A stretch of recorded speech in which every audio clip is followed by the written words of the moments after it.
the pros of efficiency. I mean, the first one is pretty obvious, right? You can coach more people and make more money if you're more efficient in that process.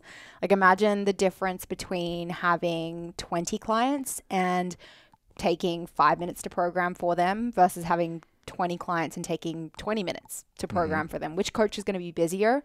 Which one is going to be closer to capacity? Obviously, the one that's taking 20 minutes per client.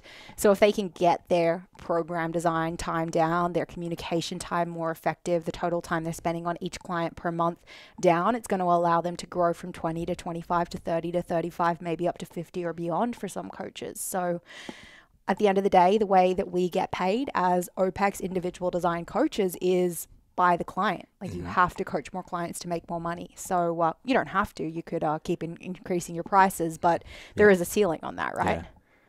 Yeah, for some coaches. For some coaches, the ceiling is so freaking far away. That's what they need to be focused on. For others that are like, they have a $400 price point. They're coaching 30 clients. They want to coach 50 at that same price point, or like incrementally increase that price point over time. For that coach, I would start to think about this thing, right? Like if I coach more people, I'm going to make more money. So for that person that's at 30 and wants to get to 50, that's a pro in terms of being more efficient. You spend less time per client. That quote unquote scales you up a little bit, and being able to coach more of those clients and make more money. I think the goal, and I don't want to put, people that are listening to this podcast, I don't want to like slap this goal on everyone, but I think a goal for most coaches is I want to make more money. I want to have more impact without spending a lot more time doing it, because time isn't infinite, right? Like we only have so much of that per day. And believe it or not, as humans, we have other interests outside of coaching humans. Even if you're a full-time coach and you're all in, you might have a family, you might have friends, you might have hobbies, you might have things that you want to do. You might enjoy doing fitness yourself. So yeah, I think that person that's looking to coach more people, I don't think they're looking to 2x the amount of people they're coaching and also 2x the amount of time that they spend coaching that person. Absolutely. I do think something important to think about is deciding how many people you want to coach. And this was a question we asked on the webinar today, and I do love that most people had an answer. Like they knew right away in that chat box what their like goal number of clients was. Maybe some of them were just like pulling it out, but I'm guessing most of those coaches had thought about that before. Hope they weren't just pulling it out. But. I hope not. Too. But no, I think there's with human nature, there can be this desire to always grow, always have more, always do more. And the same thing goes for the number of clients you have, right? Like it might be tempting to think, I want to coach 100 clients just because it sounds like a big far off number and keep working towards that. But sitting down, doing the maths, figuring out, okay, what do I make per client at the moment? How many clients am I coaching? How many clients do I need to coach to get to the financial goal that I want to hit to feel secure and safe? What is that? And working off that number versus just saying, I want to coach more, full stop. Yeah. I mean, I would encourage more coaches to think about how they can coach less people and make more money. Yeah. And I know that has nothing to do with efficiency, but just as a little bit of a thought experiment, it's like, how can you give your clients an even better service, retain a higher percentage of your clients, and increase price points every year, every contract renewal at a more aggressive rate, and coach less people and eventually make more money.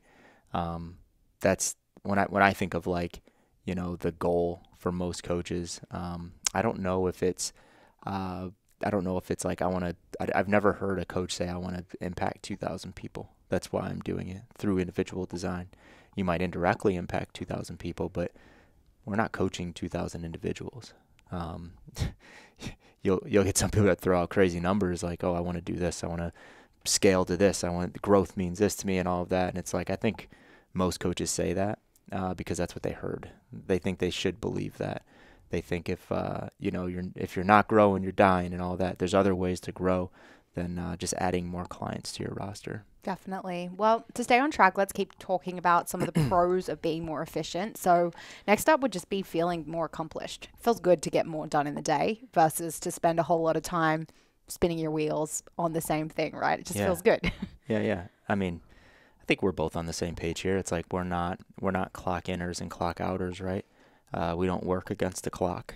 We don't say, no matter what, I'm working from 9 to 5. I don't care how accomplished or how many things I get accomplished in those hours. I know I have to be there anyway, right? The coach should feel the same way, right? It's like, if you can coach your clients, whatever that means, program design, talk to them, communicate, whatever that is, if you can do that really effectively in 2 hours instead of 4 hours, who the heck wouldn't want to do that? So yeah, I mean, I think we'd all feel a lot more accomplished if we can get more done in a smaller time period, right?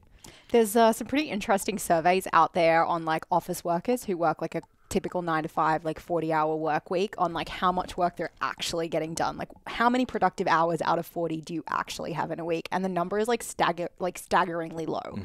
It is crazy how low that number is and how much time people are spending trying to look like they're busy. Yeah. Sending emails, having like unimportant meetings. Mm-hmm. And I think the same thing goes for coaches, right? It's like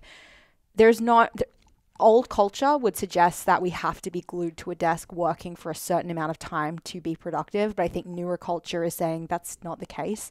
Get the work done.